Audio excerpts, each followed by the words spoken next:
Você vai entender agora por que uma única fala, dita no momento certo e do jeito certo, explodiu como uma bomba dentro do Flamengo e reacendeu um incêndio que muitos acreditavam estar apagado. O nome de Gerson voltou ao centro do noticiário rubro-negro não por acaso, não por nostalgia e muito menos por especulação vazia. O que aconteceu nos bastidores foi um movimento calculado, com intenção clara e consequências profundas. E depois desse recado, nada mais é como antes. Antes de continuar, já se inscreve no canal e deixa o seu like, porque o que você vai ouvir aqui envolve bastidor pesado, decisão política e um recado institucional que o Flamengo fez questão de deixar muito bem registrado. Esse tipo de informação não aparece em coletiva, não vem em nota oficial e raramente chega de forma tão clara ao torcedor. Nos últimos dias, o presidente do Flamengo decidiu falar sobre um tema que vinha sendo tratado apenas em conversas internas, longe dos holofotes, sem citar nomes, mas com endereço óbvio. Ele mandou um recado firme, duro e definitivo. Dentro do clube, ninguém teve dúvida sobre o alvo. A fala foi imediatamente associada a Gerson e interpretada como um ponto final em qualquer discussão sobre retorno. Não foi improviso. Pessoas próximas à diretoria garantem que cada palavra foi pensada, pesada e escolhida com extremo cuidado. O Flamengo sabia exatamente o que estava fazendo. A intenção não era apenas responder ao noticiário ou esfriar rumores. O objetivo era muito maior: reafirmar a autoridade, delimitar território e mostrar que o clube não reage a pressões externas, muito menos a movimentos de bastidor conduzidos por empresários ou intermediários. Essa postura faz parte de um contexto mais amplo. O Flamengo vive um momento em que tenta consolidar uma imagem institucional forte, onde o clube está acima de qualquer atleta, por mais identificado que ele seja com a torcida, e nesse projeto, abrir exceções é visto como um risco. A fala do presidente foi, acima de tudo, um recado para o mercado. Aqui existe comando, existe linha, e ela não será cruzada. O pano de fundo dessa história passa inevitavelmente pela saída de Gerson. O jogador teve uma passagem vitoriosa, foi protagonista em conquistas marcantes e construiu uma relação intensa com a arquibancada, mas a forma como deixou o clube nunca foi totalmente digerida internamente. Embora a transferência tenha sido financeiramente positiva, o processo gerou ruídos, desconforto e a sensação de que o Flamengo perdeu o controle de uma decisão estratégica em um momento delicado do projeto. Desde então, a relação ficou em suspensão. Nunca houve um rompimento público, mas também nunca existiu um verdadeiro reatamento nos bastidores. Com o tempo, Gerson seguiu sua carreira fora do país. Teve bons momentos, mas enfrentou dificuldades recentes. Perdeu espaço, viu seu nome voltar a circular no mercado brasileiro e passou a ser citado como possível reforço para clubes nacionais. Naturalmente, o Flamengo entrou nessa conversa pelo peso, pela história e pela ligação emocional. Foi exatamente aí que o clube decidiu agir. Internamente, a diretoria avaliou que deixar essa especulação crescer poderia gerar expectativa na torcida, pressão política e até ruídos no elenco atual. A decisão, então, foi clara: cortar o assunto de forma pública, direta e sem margem para interpretação. O recado do presidente cumpriu esse papel. Nos bastidores, a fala foi vista como um movimento de força, um aviso não apenas para Gerson, mas para todo o mercado. O Flamengo quer deixar claro que retornos não acontecem apenas porque um nome é forte ou porque a torcida pede. Existe um conjunto de fatores que precisam estar alinhados, e hoje, segundo a leitura da diretoria, esse alinhamento não existe. O impacto foi imediato. Pessoas ligadas ao clube relatam que, após a declaração, o assunto praticamente morreu dentro da gávea. O silêncio que veio depois reforçou ainda mais o peso da mensagem. Para Gerson, o cenário mudou de forma significativa. O jogador passa a entender que o Flamengo não faz parte de seus planos no curto ou médio prazo, o que altera completamente suas decisões de carreira. A torcida, como sempre, se dividiu. Há quem veja liderança, coerência e proteção institucional. Outros enxergam rigidez excessiva e falta de sensibilidade com um jogador que já entregou tanto dentro de campo. Esse debate cresce, mas a diretoria parece confortável com o desgaste momentâneo. A avaliação interna é de que sustentar uma posição firme hoje evita problemas maiores no futuro. E o mais importante, essa história está longe de ser simples. O recado do presidente não fala apenas de Gerson, ele fala de poder, de controle, de narrativa e de como o Flamengo quer ser visto daqui pra frente. Na próxima parte, eu vou te contar o que realmente incomodou o Flamengo na saída de Gerson, quais episódios do passado ainda pesam contra o jogador nos bastidores e por que essa decisão tem muito mais a ver com política interna do que com futebol jogado. Para entender o peso real desse recado e por que ele foi tratado internamente como definitivo, é preciso ir além da superfície e voltar a episódios que, para o torcedor, ficaram diluídos pelo brilho das conquistas, mas que dentro do Flamengo jamais foram totalmente esquecidos. O Flamengo não é um clube que decide apenas com base no que acontece dentro de campo. Existe algo que pesa tanto quanto títulos e atuações: memória institucional. E no caso de Gerson, essa memória segue viva. Quando Gerson deixou o Flamengo, o discurso público foi de uma negociação positiva, bem conduzida e financeiramente vantajosa. E de fato foi, mas nos bastidores, a leitura foi bem diferente. O incômodo nunca esteve no valor recebido, mas na forma como todo o processo aconteceu. O timing da saída, o contexto político do clube naquele momento e a sensação de que a decisão fugiu do controle da diretoria criaram um desgaste que não apareceu para o grande público, mas ficou registrado internamente. Pessoas que vivenciaram aquele período relatam que o Flamengo se sentiu pressionado, houve conversas paralelas, movimentos fora do roteiro e uma percepção clara de que o clube foi colocado diante de um fato consumado em um momento estratégico do projeto esportivo. Para uma gestão que trabalha com a ideia de comando absoluto das decisões, isso foi visto como um precedente perigoso. Esse ponto é central. Dentro da Gávea, existe uma convicção muito clara: o Flamengo precisa ser sempre maior do que qualquer atleta.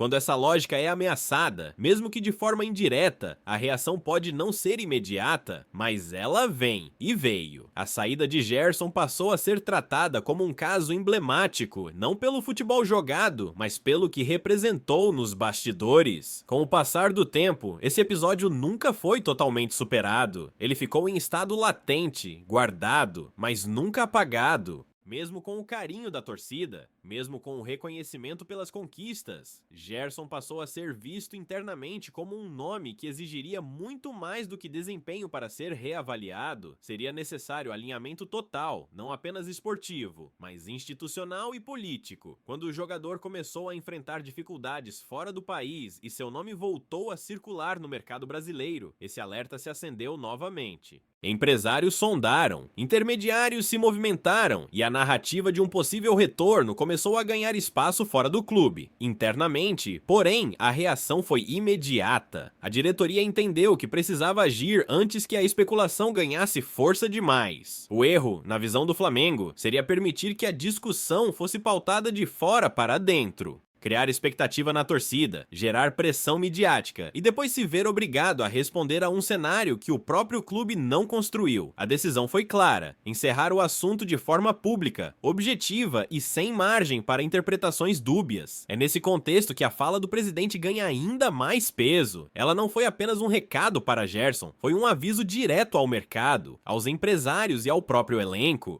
O Flamengo não aceita ser conduzido por narrativas externas. Quem define o timing, os nomes e os projetos é o clube. Nos bastidores, a leitura é pragmática. Permitir o retorno de Gerson agora seria admitir que o Flamengo depende de soluções do passado para resolver desafios do presente. Nesodei. E essa é exatamente a imagem que a atual gestão quer evitar. O discurso interno é de continuidade, renovação e fortalecimento de uma cultura onde ciclos se encerram de forma clara.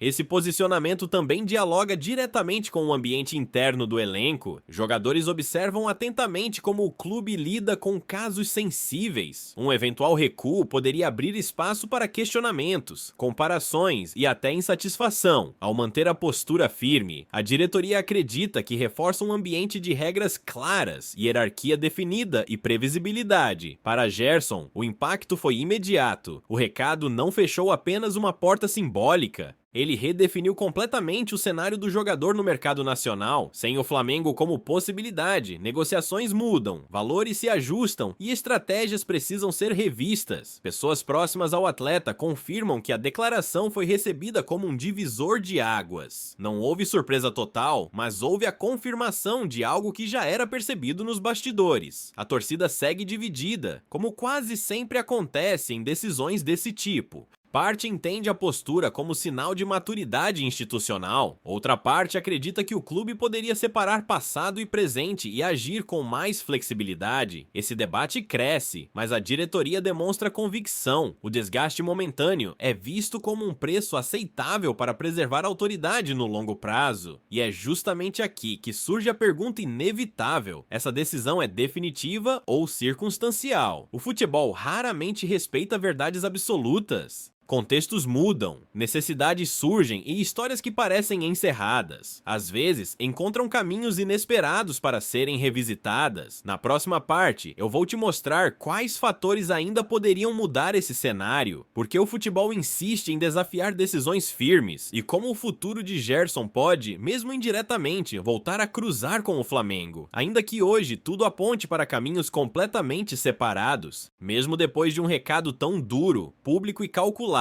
quem vive o futebol sabe que nenhuma decisão existe isolada da realidade do campo. O Flamengo sustenta hoje um discurso firme de autoridade institucional, mas também trabalha com cenários. E é exatamente nesse ponto que a história ganha novas camadas, porque internamente existe plena consciência de que o futebol é dinâmico, imprevisível e, muitas vezes, obriga clubes a revisarem posições que pareciam inegociáveis. O planejamento do Flamengo passa por variáveis que ainda não estão totalmente sob controle, saídas inesperadas, oscilações técnicas, lesões importantes e até mudanças no comando podem alterar prioridades. Quando o contexto muda, a leitura sobre nomes e perfis também muda, não por emoção, mas por necessidade competitiva. Ainda assim, a diretoria entende que flexibilizar agora a posição em relação a Gerson seria enfraquecer a mensagem enviada ao mercado. O clube quer deixar claro que não reage a ruídos externos nem a pressões de empresários. A linha é dura, porque, na visão interna, precisa ser. O Flamengo acredita que essa postura fortalece a instituição, cria previsibilidade e estabelece limites claros. Quem entra, quem sai e quem volta segue critérios que vão muito além do talento com a bola. Mas existe um fator que ninguém dentro do futebol ignora: desempenho muda narrativas.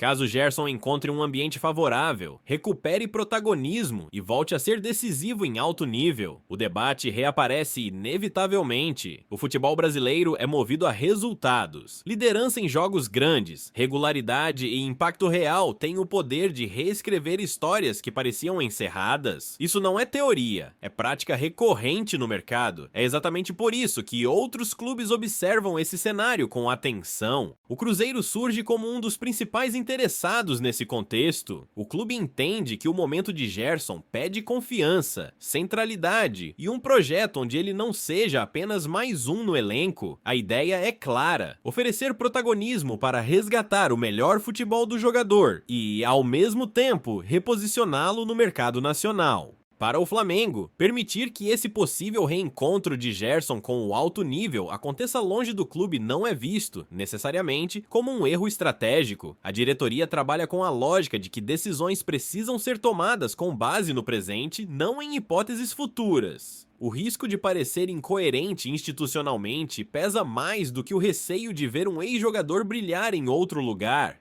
Esse pensamento divide opiniões, inclusive dentro do próprio ambiente rubro-negro. Há quem defenda a linha dura como sinal de maturidade institucional e proteção de longo prazo. Outros acreditam que o futebol exige sensibilidade para reconhecer momentos de reconciliação.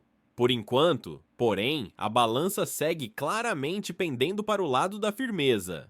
Outro ponto fundamental é o impacto desse episódio no elenco atual.